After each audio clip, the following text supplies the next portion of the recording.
मी स्मिता वीरा गावकर, मी Dahisar centre उपासना केंद्रामध्ये आहे आणि मी आता तुम्हाला माझे 2 अनुभव सांगते. 2000 डिसेंबरपासून आम्ही बापूंकडे येत आहोत.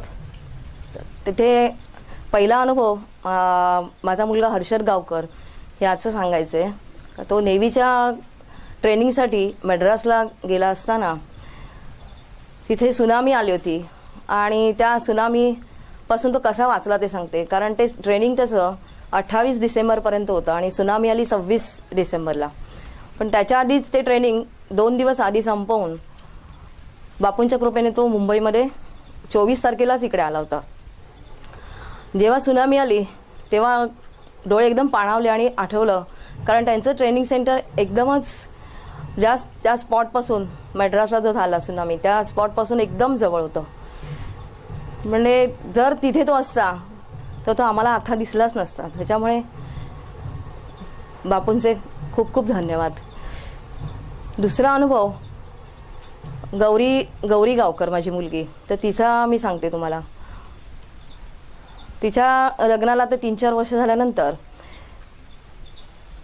प्रेग्नंट राहिली होती, पण 3 महिन्यानंतर तिचं ॲबॉर्शन झालं.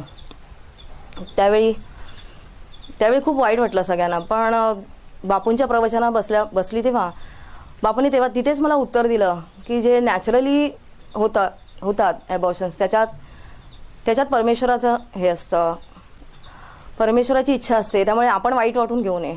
तर मला तिथेच उत्तर मिळालं आणि मी शांत झाले.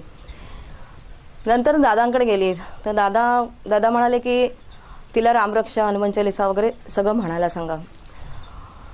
ते चालू केल्यानंतर तिला परत दिवस राहिले आणि मी स्वतःहून पण स्वेच्छासंकल्प म्हणून मी सुदीप लावायला चालू केले.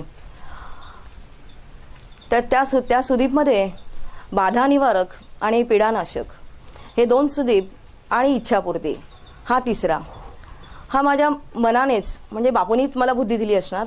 आणि ते मी लावायला चालू केल्यानंतर तिचे रिपोर्टही चांगले आले आणि ही गोष्ट मी दादांना अगदी आवर्जून जाऊन सांगितली, रिपोर्ट दाखवले. तर दादा म्हणाले खूप छान.